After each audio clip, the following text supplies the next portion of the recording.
Assalamualaikum warahmatullahi wabarakatuh.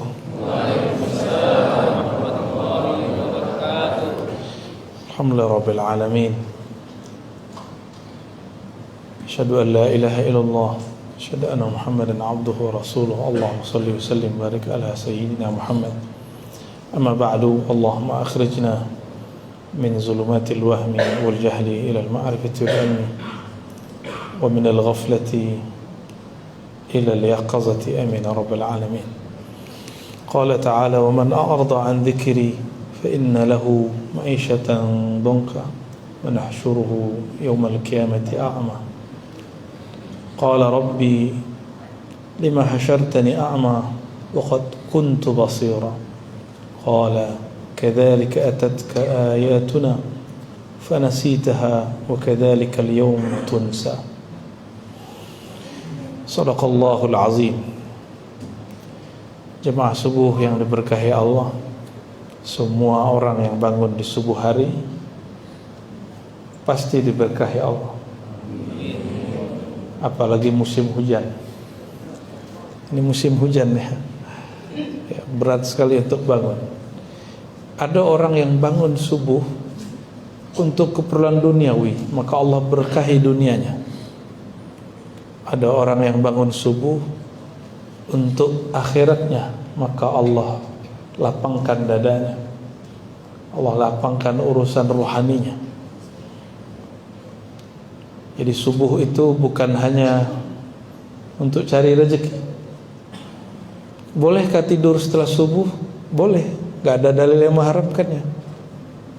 Kalaupun ada, itu bukan dalil, tapi itu perkataan seorang imam ketika ada anaknya yang berdagang, tapi habis subuh dia tidur lagi. Namanya Imam Ahmad bin Hanbal. Anaknya berdagang, dulu kalau pasar pasti dimulai pagi hari, tapi si anak ini tidur ba'da subuh. Imam ini membangunkannya pakai kaki, bukan pakai tangan lagi ya. Wahai ananda, Allah lagi bagi rezeki di pasar subuh ini, sedangkan kau tidur. Tapi ingat, itu bukan hadis, itu perkataan imam kepada anaknya. Kalau untuk rezeki hari ini ada metode-metode macam-macam mendapatkan rezeki dari Allah ya. Bukan untuk itu ya. Nabi, jadi kita kenapa bangun ba'da subuh, tidak langsung tidur? Sederhana sebenarnya. Nabi mengatakan, aku duduk dalam hadis Muslim ba'da subuh sampai terbit matahari mengingat Allah. Ahabbu ilayya minad dunya wa ma fiha. Lebih aku sukai daripada dunia dan seisinya. Dunia itu ya kita sudah tahu, harta yang banyak, pasangan, rumah yang bagus, pekerjaan yang layak, popularitas, apapun lah itu. Orang-orang yang bangun subuh lalu dia zikir sampai terbit matahari. Tidak disebutkan di situ salat 2 rakaat di hadis Imam Muslim. Yang menyebutkan salat 2 rakaat itu hadis Imam Tirmizi. Dalam hadis Imam Muslim dikatakan khairun minad dunya, habbu ilayya minad dunya wa ma fiha. Lebih aku sukai daripada dunia dan seisinya. Kalau Nabi berkalam begitu, berarti ada ghanimah, ada buah perolehan yang didapat dari orang yang berwirid pada subuh.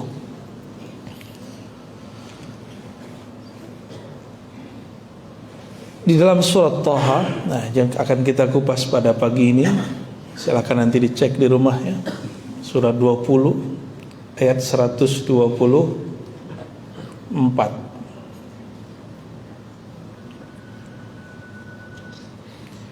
A'udzubillahi minasyaitonir rajim. Wa man a'rada an dzikri. Siapa yang berpaling dari zikirku, mengingatku. Siapa orang yang dia berpaling dari mengingatku, fa inna lahu ma'isyatan dhanka. Maka bagi dia kehidupan ma'isyah, kehidupan. Ma'isyah dalam bahasa Arab bisa berarti masdar aish. Istri Nabi bernama Aisyah, itu artinya perempuan yang hidup. Asya ya'ishu aishan, aisyatan, ma'isyatan. Maka ma'isyah ini boleh diartikan masdar, kehidupan. Kehidupannya sempit. Juga berarti ma'isyah itu dengan pemaknaan yang lebih panjang. Ruang hidup, tempat hidup, waktu hidup. Jadi ruang hidupnya terasa sempit. Orang-orang yang berpaling dari zikirku, maka Allah jadikan kehidupannya sempit, rasanya sempit. Walaupun dunia bersama dia. Rezeki kita bukan yang kita tabung, rezeki kita yang kita makan. Maka kalau punya tabungan jangan pelit, pakai Pak tabungannya. Bu ya, kalau punya tabungan dipakai. Karena kalau kita mati tabungan udah nggak dipakai lagi. Sakit itu nggak dipakai lagi. Paling dipakai untuk ngurus penyakit. Ya, bukan kita nyuruh untuk boros. Tidak. Allah itu suka melihat ada nikmatnya di badan kita. Jadi seseorang bertanya kepada Rasulullah, wahai Rasulullah, apakah aku sombong jika suka berpakaian yang bagus, berkendaraan bagus, berpenampilan yang bagus? Apa jawaban Nabi? Tidak. Innallaha yuhibbu ayyara athara ni'amih. Allah suka melihat hamba memakai, mengekspresikan nikmatnya. Jadi jangan pelit ke badan, ya. Jangan cuma numpuk-numpuk duit. Gunakan seperlunya, ya, sebaik-baiknya. Ayat ini mengajarkan kita bahwa orang yang berpaling dari zikirku, tempat zikir di mana, Pak? Di masjid apa di kolbu? Atau di Masjidil Haram? Jauh amat. Tempat zikir di mana? Di kolbu. Maka orang yang tidak memperhatikan kolbunya, itu maksudnya, maka hidupnya akan sempit, hidupnya akan galau terus. Kalau nggak merhatiin kolbu, karena kolbu itulah tempat mengingat Allah. Disebut masjid itu masjid karena di dalamnya disebut nama Allah. Maka orang yang tidak lagi memperhatikan masjid, pasti sekitar situ rumahnya tidak diberkahi Allah walaupun bagus-bagus. Karena salah satu tempat fisik mengingat Allah itu masjid. Sedangkan tempat batin mengingat Allah adalah kolbu. Maka tidak salah ulama kita mengatakan qalbul mu'min baitullah. Ini bukan hadis ya. Ini kadang-kadang ahli zikir ini emang nggak semua belajar hadis. Yang bukan hadis disebut hadis. Kalau yang bicara bukan ulama hadis kita maklumi. Tapi kalau dia udah sekolah tinggi, tapi masih menyebut hadis yang bukan hadis itu kalam Nabi, itu juga jadi masalah. Qalbul mu'min baitullah. Kolbunya orang yang percaya kepada Allah adalah baitullah, adalah rumahnya Allah. Saya mau tanya Bapak Ibu, masjid itu yang bangunan ada kubahnya, ya benar ya. Tapi di zaman Nabi masjid ada kubahnya nggak? Nggak ada. Kubah itu hal baru, bid'ah itu aslinya. Cuma untungnya ulama kita ngerti cara berhukum kepada bid'ah. Bid'ah itu ada yang bid'ah syar'iyyah dalam syariat, ada bid'ah yang lughawiyah dalam bahasa. Kalau bahasa ulama mazhab ada bid'ah hasanah, ada bid'ah sayyi'ah. Ibnu Taimiyah, Imam Salafi, enggak membagi bid'ah menjadi hasanah dan sayyi'ah, baik dan buruk, tapi dia bagi dengan istilah lain. Bid'ah lughawiyah, bid'ah syar'iyyah, sama aja. Tapi hari ini sekarang orang yang ngaku ikut manhaj beliau mengatakan bid'ah itu semuanya sesat. Enggak ada, kullu bid'ah dhalalah. Ini kalam Nabi. Iya, kalam Nabi begitu. Pemahaman kita yang tidak sampai. Imam dia tetap bagi bid'ah jadi dua. Kita ngotot bid'ah cuma satu. Ya. Kalau bid'ah nggak ada pembagian seperti ini, maka akan banyak saklek dalam beragama. Ya.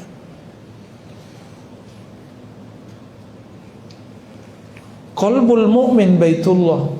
Qalbu orang beriman itu tempat menyebut nama Allah. Maka di tubuh ini, kesolehan itu bukan pada pakaian, bukan pada jenggot, bukan pada gamis, bukan pada kopiah ataupun rida ini. Kesolehan itu ada kepada sulhul qalb. Maka benarlah dalam hadis Imam Bukhari, idza saluhat saluhal jasadu kullu. Jika dia benar, jika dia saleh. Saleh itu bahasa Arab sesuai. Jika dia sesuai, dia selaras, itu disebut saluha. Maka amal soleh bahasa Arab itu bukan berarti orang banyak sholat. Amal soleh artinya amalnya sesuai lahir dan batin. Lahir dan batin. Ada orang yang dia suka sholat tapi tidak sesuai dengan waktunya. Jam lagi jam kerja dia sholat sunat, itu enggak amal soleh. Lagi mau rapat dia sholat sunat dulu 12 rakaat biar dapat rezeki katanya. Ya, saya mau tanya nih, mana ada dalil yang menyebutkan sholat duha rezeki lancar? Ada nggak? Mana dalilnya, dari mana itu? Kan sekarang zaman lagi mana dalilnya, Buya? Buya Junaidi Akbar, ada nggak dalilnya itu? Nggak ada. Satu pun nggak ada yang sahih ya. Yang sahih nggak ada. Terus dari mana munculnya sholat duha biar rezeki lancar? Itu cuma dari doa, dan doa itu bukan dari Nabi, dari ulama. Itu bid'ah lah gitu ya. Maka kalau ingin mengerti apa yang disebut sholat atau ibadah yang soleh, amal soleh, amal yang sesuai, yang relevan. Jangan lagi mau rapat sholat dulu, orang selesai rapat dia masih 10 rakaat. Yang disebut amal saleh muwafaqatul zahir wal batin, sesuai lahir dan batinnya. Maka innal ladzina amanu wa amilus shalihat, itu kalimatnya selalu shalihat. Orang-orang yang beriman dan beramal yang sesuai antara lahir dan batinnya.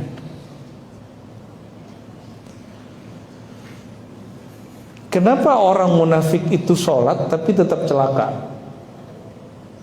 Karena batinnya dengan zahirnya tidak sesuai. Tubuhnya zikir tapi kalbunya nggak zikir. Maka celaka, dia sedang menipu Allah dan orang-orang beriman. Dia ingin menipu orang. Tipuan itu sekarang mudah, cukup dengan penampilan. Tapi ingat, orang-orang yang dekat kepada Allah tidak bisa ditipu. Ya, nggak bisa ditipu. Karena kalam dari kolbu akan masuk ke dalam kolbu. Kalam dari otak ini masuk ke otak. Kalam yang dibuat-buat cuma akan enak didengar, tapi tidak nikmat untuk dimasukkan ke dalam kolbu. Maka dalam ayat ini, wa man a'rada an dzikri, siapa saja yang berpaling dari zikirku, karena zikir tempatnya dalam kolbu. Bolehlah kita maknai, siapa saja yang tidak memperhatikan kolbunya, maka hidupnya akan sempit.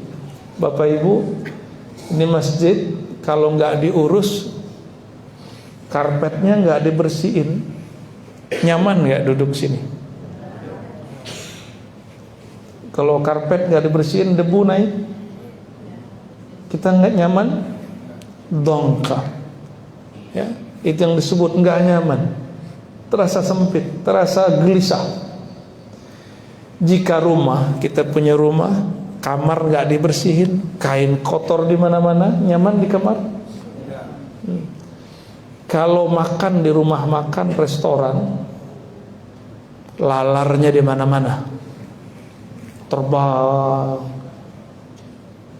mejanya, orang-orang udah pulang, datang pelanggan baru, tapi mejanya kotor semua.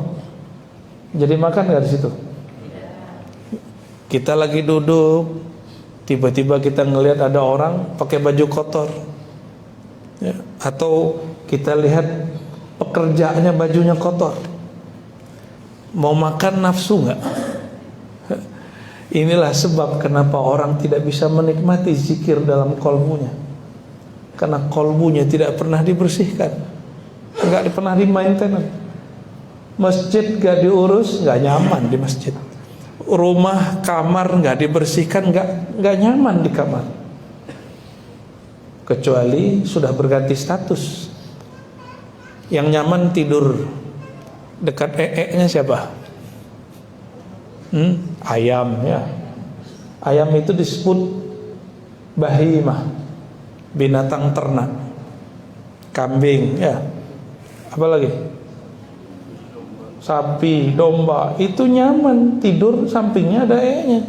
Bahkan dia tidur di atas kotoran dia. Kecuali sudah berubah status, ya, berubah status dia dari manusia menjadi. Nah, kenapa di Quran itu ada penyamaan antara manusia dan hewan ternak? Ulaika kal an'am. Karena dia punya hatinya sudah nggak peka. Nggak usah peka ke orang, peka ke diri sendiri dulu. Nggak usah hitung hati orang, nggak usah melihat nih hatinya baik, nggak usah. Hati kita aja dulu. Jika kolbu ini sudah tidak diperhatikan sebagai tempat zikir, bagaimana kita akan memperhatikan kolbu orang lain?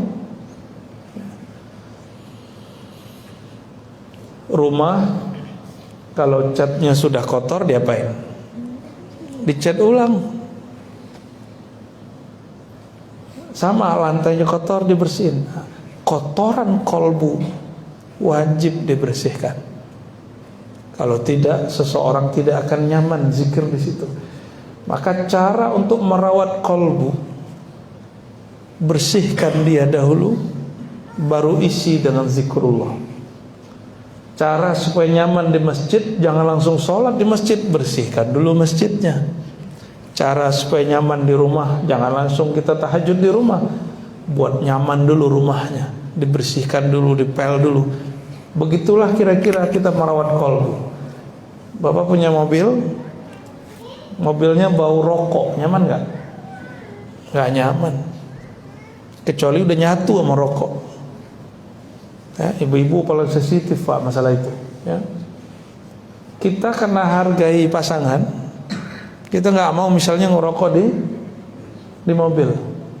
Nah, bisa gak menghargai kolbu, tidak merusak kolbu?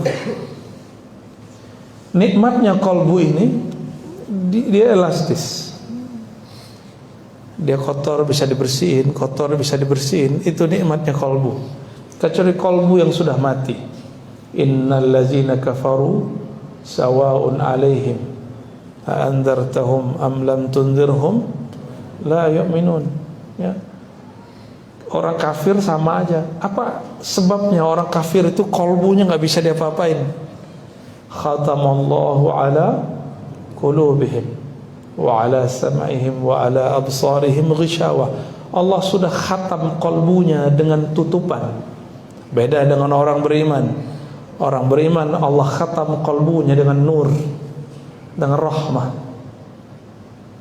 Maka Imam Ibn Athaillah mengatakan, ahli kolbu biasanya kolbunya sensitif, bisa merasakan isi kolbu orang. Ciri-ciri ahli kolbu dirahmati Allah, maka dia ketika ada aib orang terbuka di dalam kolbunya, dia memandangnya dengan mulatafah al-ihsan, dengan kelembutan. Mata lihat aib orang, kita ceritain nggak? Ahli kolbu bisa ngelihat isi kolbu Pak. Kalau ahli kolbunya tidak dapat rahmat Allah, maka dia akan beberkan isi rahasia kolbu orang lain. Dulu ada seorang imam, setiap kali ngelihat ada orang wudu, dia lihat maksiat yang ngalir di air wudu itu. Mau nggak Pak ilmu begitu? Bisa ngelihat maksiat orang. Mau nggak ilmu begitu? Saya kasih. Ya. Tapi saya aja nggak mau, makanya. Ya. Saya pun nggak mau, karena capek bisa baca isi hati orang. Capek sekali baca buku aja ngantuk. Tapi awal-awal biasanya seru, asik. Penasaran nggak kalau ada berita buruk? Ya, sama. Kita penasaran sama keburukan yang ada di kolbu orang. Benar ya? Maka ini disebut dengan al-qalbu syaitani, kolbu setan. Kolbu setan itu dia senang sama aib orang lain. Kolbu setan itu suka membuka aib orang lain. Itu kolbu setan. Kalau kolbu binatang, dia makan kenyang, udah, dia nggak ada urusan sama orang. Tapi kalau setan nggak cukup ngeliat orang tenang itu dia nggak tenang. Ya, ngeliat orang bahagia itu dia nggak bahagia. Itu kolbu setan. Banyaklah hari ini manusia, tapi kolbunya kolbu setan. Nauzubillah. Ya, kita berlindung kepada Allah Subhanahu Wa Taala. Nah, bagaimana cara untuk menjaganya? Jika kita tidak bisa menikmati makanan atau makan di setempat yang tempatnya kotor, kecuali tempat itu bersih. Nah, ini syarat nih, siapa yang mau buka usaha rumah makan, resto kah apa namanya, harus bikin bersih. Karena mata ini perlu kemanjaan. Hidung itu nggak bisa makan kalau bau. Jadi kenapa orang-orang munafik mengatakan zikir nggak enak? Kok orang-orang munafik mengatakan zikir sama dia begitu aja rasanya? Ini orang munafik yang ngomong begitu. Orang munafik sering jadi juri. Zikir di masjid itu nggak enak. Orang-orang ini di kolbunya ada masalah yang disalahkan orang. Nah, ciri-ciri munafik yang tidak merawat kolbu. Dia punya aib di kolbunya, tapi aib itu dia salahkan kepada orang. Coba lihat ada orang ngurus negara, ngurus negeri ini, ngurus kantor, ngurus masjid. Mohon maaf nih pengurus masjid. Dia yang nggak beres, yang dia salahkan orang lain. Ini ciri-ciri kolbu kalau sudah berpaling dari zikrullah. Tapi kolbu yang tidak berpaling dari zikrullah, ada kesalahan, dia sportif. Ini yang disebut taubah. Maka langkah untuk merawat kolbu supaya cinta kepada Allahnya lezat. Jagalah satu makom namanya makom taubah. Tidak ada makom-makom setelah itu kecuali melewat pintu taubat. Hatta para nabi yang tidak berdosa, mereka pun wajib tobat. Ini para nabi. Nabi tobat, masa kita tidak tobat? Taubatul awam minal ma'asi. Tobatnya orang awam dari maksiat zahir. Taubatnya anbiya bukan dari dosa zahir, dari su'il adab, dari adab yang mereka rasa kurang bagus. Menurut Bapak Ibu ini, mungkin gak Nabi Adam terpedaya oleh iblis, Nabi Adam? Kan Nabi gak mungkin berdosa. Terus kenapa Nabi Adam mau mendekat ke pohon yang Allah sudah larang? Gak mungkin. Seorang Nabi dalam kaidah ilmu Ahlus Sunnah wal Jamaah itu mustahil melakukan maksiat. Maksiat itu durhaka. Walaupun di Quran ada lafaz fa'asa Adamu rabbahu faghawa. Fa'asa Adamu rabbahu faghawa. Adam durhaka kepada Tuhannya lalu tersesat. Itu setelah kejadian. Dinisbatkan kepada diri Nabi Adam. Dia mengaku salah. Bukan berarti Nabi Adam bermaksiat. Mungkin nggak Nabi bermaksiat, Buya Junaidi? Kalau ada orang meyakini Nabi maksiat, akidahnya bermasalah. Bermasalah itu. Maka mustahil seorang Nabi Adam terpedaya daripada iblis. Nabi Adam itu mendekati pohon yang disebut syajaratul khuld, atau kita nyebut dalam bahasa awam buah khuldi, walaupun istilah ini tidak sahih, cuma ulama kita sudah terlanjur mengistilahkannya ya. Pohon larangan yang disebut, yang ngasih nama iblis. Kata iblis, ini namanya syajaratul khuld. Kalau engkau makan, hai Adam, engkau bisa jadi malaikat tinggi atau jadi orang hebat. Maka dilarang. Nabi Adam gak terpedaya.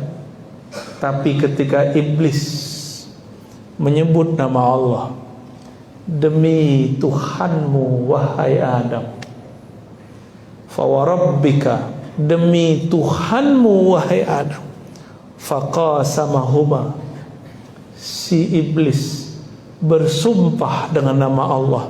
Maka Nabi Adam menghargai iblis masih nyebut nama Allah.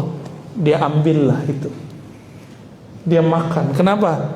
Karena iblis bersumpah. Di situ kita tahu bahwa Nabi Adam memahami larangan di surga bukan larangan haram, cuma larangan adab.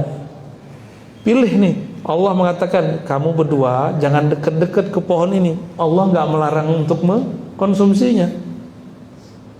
Jangan dekat-dekat. Bisa pemahamannya, jangankan memakannya, mendekat aja nggak boleh. Bisa begitu ya. Tapi Sayyidina Adam, Sayyidatuna Hawa mendengar iblis, faqasamahuma, iblis bersumpah. Maka iblis itu tahu kelemahan para nabi, bersumpah aja. Abdullah bin Umar, Abdullah bin Abbas, Jabir, Abdullah bin Zubair, Abu Bakar, Umar, dan sahabat-sahabat semua, jika ada orang bersumpah nyebut nama Allah, minta sesuatu, mereka gak berani nolak. Karena saya bukan sahabat, saya berani nolak, Pak. Ya. Ada orang sumpah mau minta sesuatu, karena kita bukan sahabat Nabi, ya kita berani nolak. Tapi seorang Nabi Adam, untuk menjaga kolbunya dan cintanya kepada zat yang punya nama, hatta iblis yang sumpah dihargai. Makanya Nabi Adam itu kelirunya bukan keliru, salahnya bukan salah. Beliau sedang jaga Adam, tapi oleh sebagian orang dianggap itu kesalahan. Hatta seorang Nabi Musa, ruhaninya bertemu dengan ruhani Nabi Adam. Ini tanda. Ini hadis Bukhari, Pak. Ada yang berani ingkar hadis Sahih Bukhari? Sahih Bukhari lah ya. Ini Ahlus Sunnah kan nih? Ahlus Sunnah ya. Nabi Adam sudah wafat beribu-ribu tahun. Nabi Musa ketemu. Ini bukti bahwa orang hidup bisa interaksi sama orang mati. Ini dalilnya. Kalau nggak, buang nih hadis. Apa kata Nabi Adam, Nabi Musa? Ini sering saya kisahkan ya. Wahai Adam, engkaukah ini orangnya yang karena engkaulah kami akhirnya terusir tinggal di bumi? Apa jawaban Nabi Adam? Oh, ini ya cucuku yang katanya pinter, bisa bakalam sama Allah, tapi nggak ngerti bahwa sang Adam ini dia hanya mengikuti takdir yang Allah sudah tentukan sebelum Adam dan sebelum Musa dicipta. Siapa yang kalah? Nabi Musa kalah. Berarti Nabi Adam sudah tahu ini takdir dia, cuma dibuatlah skenario. Ada sinetronnya di surga itu ya. Jadi hidup ini betul-betul sinetron, Pak. Innamal hayatud dunya la'ibun wal, dari sononya udah begitu. Di surga aja ada begitu, apalagi di dunia. Maka jangan heran ada yang kerja, dia capek-capek kerja tapi yang dapat hasil bukan dia. Tapi tenang, rezeki tidak pernah tertukar ya. Kalau ada jodoh tertukar, itu sinetron itu, Pak ya. Allah gak pernah salah kirim rezeki. Yang ada kita salah faham mengenai jalan rezeki.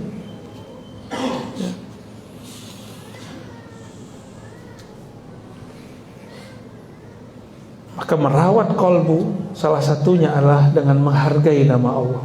Nabi Adam menghargai nama Allah hatta yang berkalam iblis. Dalam muqaddimah risalah Syarah Al-Asma'ul Husna yang ditulis oleh kakek gurunya Imam Ghazali. Imam Ghazali punya guru namanya Abu Ali Al-Farmadi. Abu Ali Al-Farmadi dia mengajarkan zikr khafi dan Al-Asma'ul Husna. Dia ini punya guru namanya Imam Abul Qasim Al-Kushairi. Al-Kushairi ini berkisah mengenai seseorang jadi wali. Ada seseorang, dia sudah beramal banyak tapi gak tembus-tembus jadi wali. Kenapa? Dia beramal tapi kolbunya belum oke. Kolbunya belum betul-betul istiqomah menyebut nama Allah. Tiba-tiba waktu dia jalan, dia lihat di sampah ada kertas. Kertasnya bertulis nama Allah, tapi kok kertasnya dibuang di tong sampah. Maka dia ambil, dia bersihin sedikit, dia makan. Apa kata dia? Ini nama Allah gak pantas taruh di sana. Saya harus hancurkan di mulut saya sendiri. Dia selamatkan kertas itu. Malam-malam dia tertidur, fara'a rabbahu fi manami. Dalam tidurnya dia melihat Allah yang punya nama datang. Ini mimpi Pak ya, mimpi. Tidur itu akhul maut, saudara mati. Bertemu Allah harus mati dulu. Bisa mati dalam kesadaran, bisa mati di alam bawah sadar. Apa kata Allah dalam mimpinya? Wahai hambaku, karena engkau menghormati namaku. Dengan cara apa tadi dia hormati? Dia bersihin, dia makan. Maka aku angkat engkau jadi kekasihku. Tuh, gampang-gampang susah jadi wali Allah. Jadi kekasih Allah itu karena dia menghargai nama Allah, itu pantasnya di dalam kolbu. Ciri-ciri orang yang sudah tidak hormat kepada nama Allah, dia sembarangan orang nama Allah. Sembarangan aja orang nama Allah ya. Maka sahabat-sahabat semua, jamaah subuh yang diberkahi Allah, cara untuk menjaga cinta Allah dalam kolbu, rawatlah kolbu dengan taubat, bersihkan dulu, dan membersihkannya mesti detail. Taubat itu kalau gak detail gak diterima. Sebutkan apa salahnya kepada Allah, akui salahnya, karena semua kita ini ada dosanya, benar nggak? Ya, tanya ke imam kita, pasti beliau nggak merasa suci. Imam merasa suci, mimpin sholat langsung iblis dalam hatinya. Kita jadi makmum merasa lebih tinggi daripada di samping. Itu yang sholat bukan manusia. Fawailul lil musallin, celaka bagi orang yang merasa dirinya orang taat. Nah, rawat kolbu dengan taubat yang detail. Sebutkan Pak maksiatnya apa kepada Allah, bukan ke guru, bukan ke ustaz, bukan ke teman. Maka jangan pernah curhatkan maksiat. Jangan pernah curhat maksiat. Semua kita punya maksiat. Semua kita punya masalah. Semua kita punya masa lalu. Ciri-ciri dosa belum dihapus, kita masih ingat-ingat, kita sebut-sebut. Ciri-ciri taubat belum diterima, ingat gelisah. Itu belum diterima taubatnya itu. Terus gimana? Jangan cerita maksiatnya kepada orang. Ceritanya kepada Allah. Akui di hadapan Allah Subhanahu wa taala, lalu katakan, ya Rabb, aku dulu maksiat begini. Terimalah taubatku. Ini yang disebut at-taubah. Kalau sudah begitu baru minta ampun, ya Allah ampuni dosaku. Dibersihkan oleh Allah, baru isi dengan namanya. Disitulah kolbu akan terjaga cintanya kepada Allah Subhanahu wa ta'ala. Yang punya nama akan memandang kolbu. Sekali saja Allah memandang kolbu dengan rahmat, maka selama-lamanya Allah menyayangi kolbu itu. Sekali saja Allah memandang kolbu kita, selama-lamanya Allah memandang kolbu kita. Maka Ibnu Athaillah mengatakan, kenapa pengalaman rohani itu tidak abadi? Kok khusyuk itu nggak datang setiap saat? Karena yang abadi cuma Allah, khusyuk bukan Allah. Kenapa getaran kolbu itu nggak selalu? Karena getaran itu makhluk. Yang penting nama Allahnya ada di dalam kolbu. Jadi jangan cari khusyuk, jangan cari getar kolbu, jangan cari nikmat zikir. Carilah yang punya nikmat itu, Allah Subhanahu wa ta'ala. Saya tutup dengan hadis qudsi, ana ma'ahu idza dzakarani. Aku tidaklah jauh dari namaku. Siapa yang menyebut namaku, ketahuilah aku dekat dengannya. Ana ma'ahu, aku membersamainya. Maka mulai pagi ini, mulailah rutin zikir. Rutin zikir. Kalau bersama yang punya alam semesta, mau takut ke siapa lagi? Kalau bersama dengan yang menguasai alam semesta, mau gelisah apa lagi? Orang gelisah itu karena tidak mengenal pemilik alam semesta. Pemilik alam ini bukan si bohir-bohir itu, bukan. Pemilik alam ini Rabbul Alamin, yang dia mengenalkan dirinya kepada Sayyidina Musa. Innani anallahu la ilaha illa ana. Hai Musa, sesungguhnya akulah Allah. Maka panggillah ya Allah, ya Allah. Jadi salah satu wirid yang boleh diamalkan setiap pagi, zikir ya Allah, ya Allah. 100 saja Pak pagi. Kalau bagusnya 200 ba'da sholat. Ya Allah, ya Allah. Mau ngamalin gak? Allah, Allah terus 200 ba'da sholat, ba'da sholat, ba'da sholat, ba'da sholat. Berarti setiap hari berapa? 1000. Kalau kerja sehari 8 jam, masa mau nyebut nama Allah cuma 5 menit ba'da sholat gak mau? Jika nyebut nama Allah 200 itu 200 detik, berarti gak nyampe 5 menit. Betapa anehnya orang hari ini. Untuk buka Facebook gak merasa sibuk, untuk buka YouTube gak merasa sulit, tapi untuk buka YouTube kolbunya kok sulit. Untuk buka face kolbunya kok sulit. Karena dia mempersulit dirinya, Allah pun mempersulitnya. Jadi saya mengajak mulai, ya, nggak ada kata sulit. Jangan cari khusyuk, jangan cari lezat, carilah rasa. Allah yang punya rasa. Kadang rasa itu tidak ada rasanya, karena Allah yang punya rasa, suka-suka dia ciptakan rasa. Ya, kita tidak menyembah rasa, kita menyembah Allah yang menciptakan rasa. Jamaah subuh yang muka Allah, barangkali itu yang dapat saya sampaikan. Ya, tadabbur terhadap surat Thaha, surat 20 ayat 124 ya. Nah, kita tutup ayatnya. Orang-orang yang berpaling dari zikirku, maka kami jadikan bagi dia ma'isyatan dongka, kehidupan yang sempit. Wa nahsyuruhu yaumal qiyamati a'ma. Di akhirat nanti dia buta. Sekarang bisa lihat, tapi di akhirat buta. Enggak mau buta ya? Orang yang buta di dunia, kolbunya bercahaya, insyaallah nanti dibangkitkan matanya kembali. Ya, Allah maj'alna mimman zakara rabbahu. Amin ya rabbal alamin. Gimana Buya? Katanya ada yang mau nanya? Ya. Dia dengan ada jemaah yang mau bertanya, kami persilakan ibu-ibu di belakang.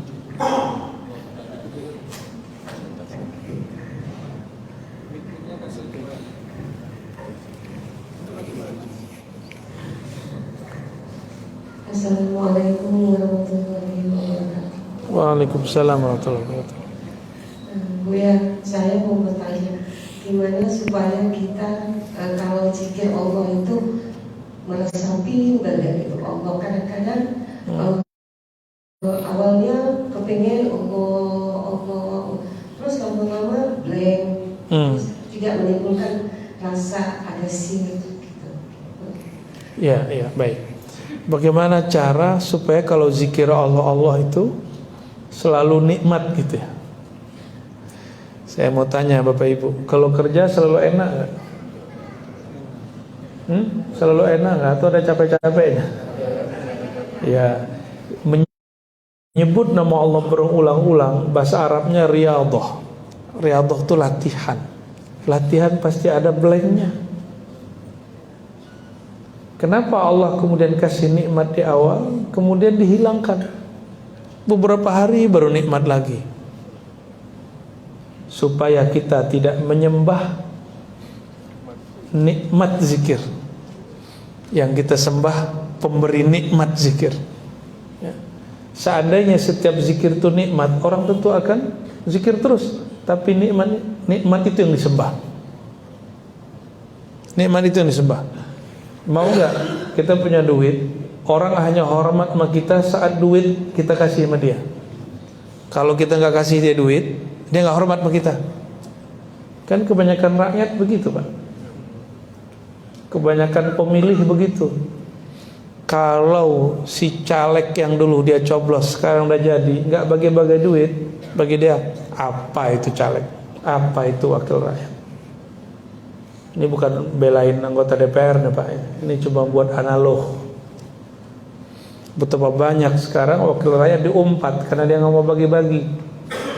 Ya, pemimpin, wali kota, bupati diumpat karena dianggap pembangunannya nggak merata. Maka mau sebenarnya itu para pemimpin kalau mereka sadar aja bab ini bisa jadi wali Allah. Karena salah satu ciri wali Allah itu pasti suka dihujat orang setiap hari, setiap detik. Dan yang paling sering dihujat itu pemimpin. Benar gak? Ya. Kalau pemimpin ya wajar dihujat.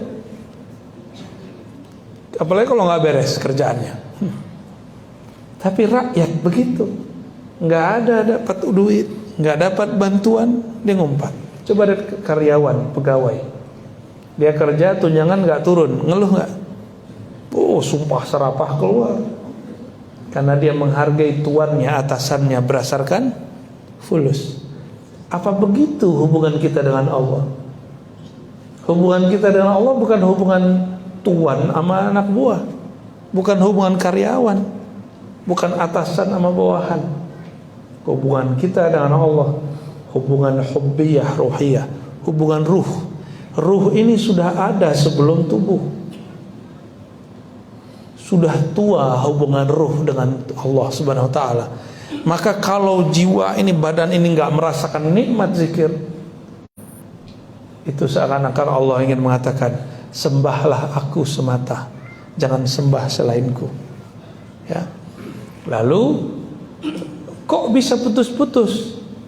Nah, bisa jadi karena kolbunya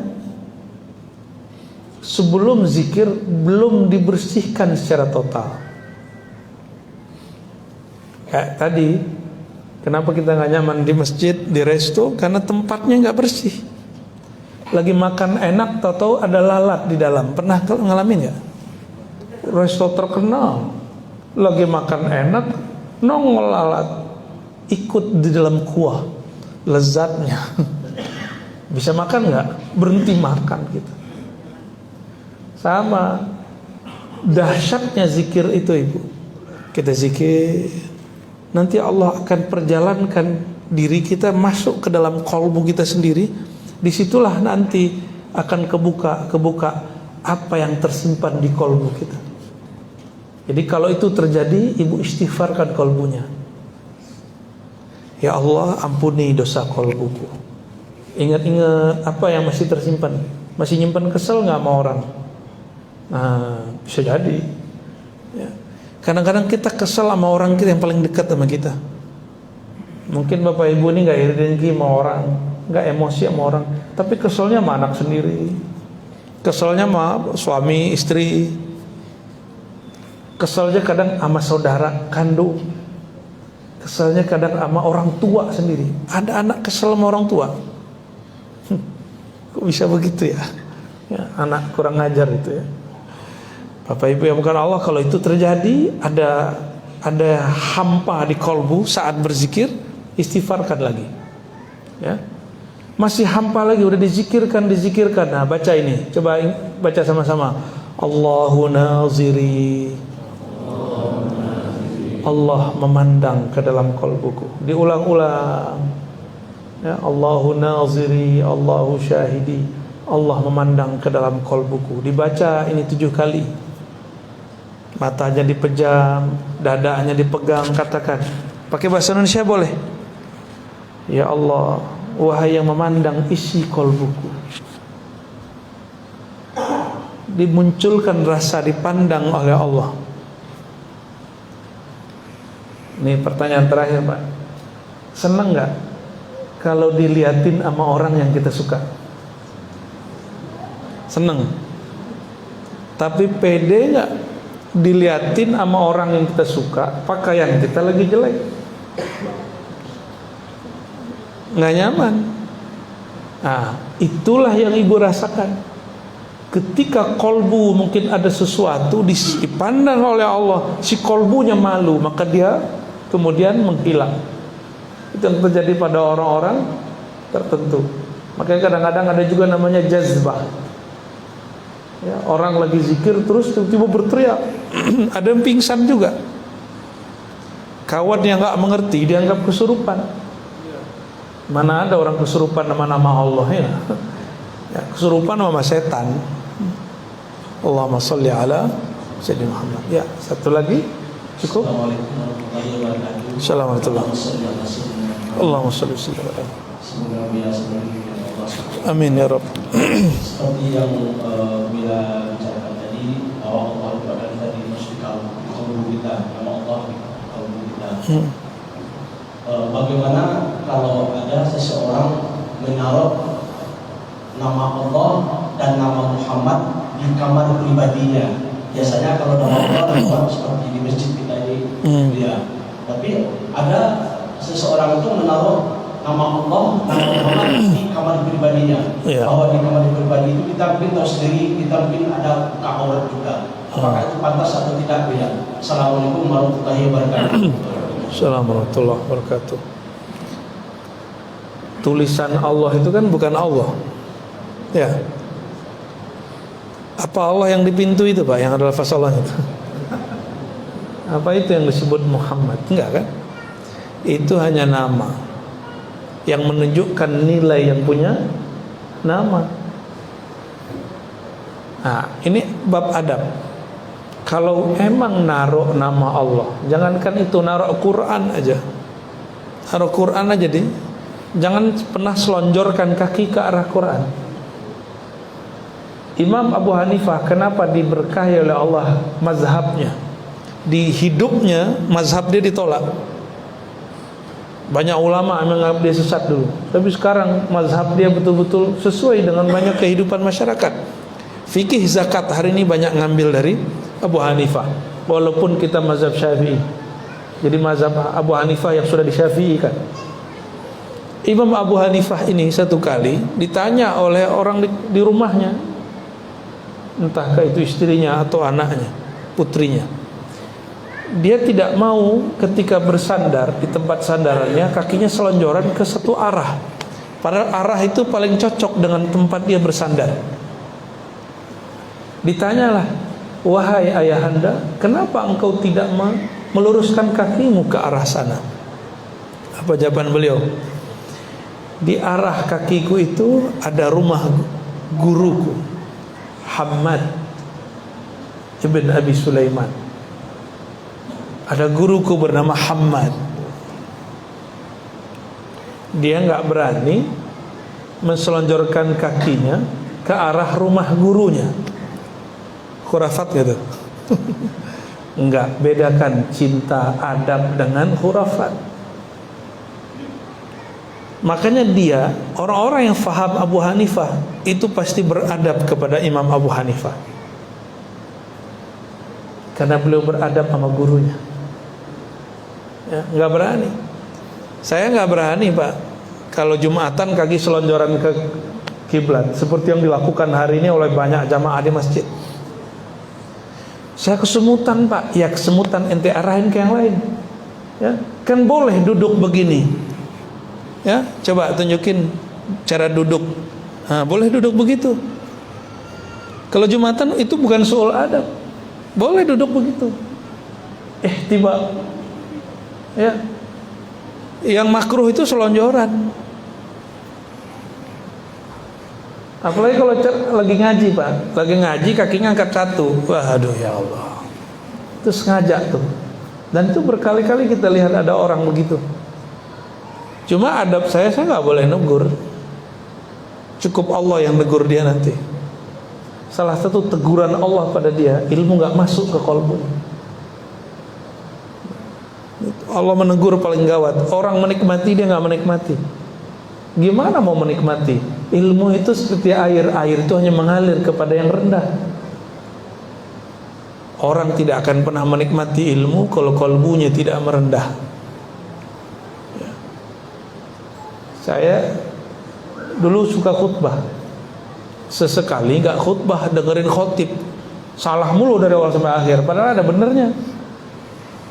Lama-lama saya jarang khutbah, mencoba belajar menikmati kalam orang lain. Karena kebiasaan ceramahin orang, kapan lagi diceramahin orang? Kalau lagi khutbah boleh protes nggak? Lagi khutbah males sama khotibnya, pergi bisa nggak? Nggak bisa Pak. Kita dipaksa untuk begitu. Nafsiyah kita, ego kita harus duduk di situ. Oh, lama-lama nikmat. Kalau khotibnya salah kita doain, ya Allah bimbing si khotib. Mungkin dia lupa sama ayatnya. Bukan cari-cari kesalahan orang. Kalau dulu sedang mah tuh rasain lo ya, nggak siuman tangan dulu sama gua ya. Harusnya sebelum naik sapa dulu lah ya. Perasaan merasa ingin dihargai orang. Bapak Ibu Saudara yang makan Allah. Jadi idealnya kalau ditaruh di kamar ya, jangan buka pakaian secara total. Jangankan di kamar yang ada lafaz Allah ya, bahkan mandi pun dianjurkan mesti ada penutupnya. Ada orang bertanya, kan nggak ada yang lihat wahai Rasulullah. Apa kata Nabi? Allah ahaqqu ayyustahya bih. Hadis Bukhari. Allah lebih berhak kamu malu kepadanya. Jadi boleh kalau ada kamar, ada lafaz Allah dan Muhammad, berarti dia ingin menjadikan kamarnya sebagai Baitullah, rumah-rumah Allah. Dan lebih afdal nama Allah itu ditaruhnya di kolbu ya. Maka Bapak kalau datang ke tempat saya nggak banyak kaligrafi ya, karena bagi saya cukup nama Allah itu di kolbu. Nggak banyak ornamen kita, polos ya, putih-putih aja. Barangkali itu Bapak Ibu yang makan Allah. Sudah jam 6 ya. Semoga semua yang hadir pagi ini dan siapapun yang mendengarkan, Allah jaga kolbunya, kolbu kita semua, dengan masuknya nama Allah setiap saat ya. Dan Allah berkahi keluarga kita, pekerjaan kita semua. Wabil khusus Allah berkahi negeri ini dan negeri-negeri sekitarnya. Siapa saja yang di kolbunya ada nama Allah Subhanahu wa taala. Rabbana atina fid dunya hasanah wa fil akhirati hasanah wa qina adzabannar. Ya Allah, kami memohon keberkahan zahir dan batin kami di dunia dan di akhirat untuk kami, tetangga kami, orang tua kami, pasangan kami, anak-anak kami, kawan kami, bahkan orang yang mungkin memusuhi kami tapi masih ada nama Allah di kalbunya. Maka ya Allah, berkahilah semuanya.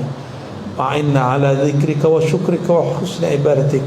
Ya Allah, bantulah kami menyebut namamu, bantulah kami istiqamah dalam menyembahmu, matikan kami dalam husnul khatimah. Allahumma salli wa sallim wa barik ala Sayyidina Muhammad al-Fatih lima ughliq wal khatim lima sabaq nasir al-haqq bil haqq wal hadi ila siratal mustaqim wa ala alihi haqqa qadrihi wa miqdaril azim walhamdulillahi rabbil alamin. Mohon maaf salah kurangnya. Assalamualaikum warahmatullahi wabarakatuh.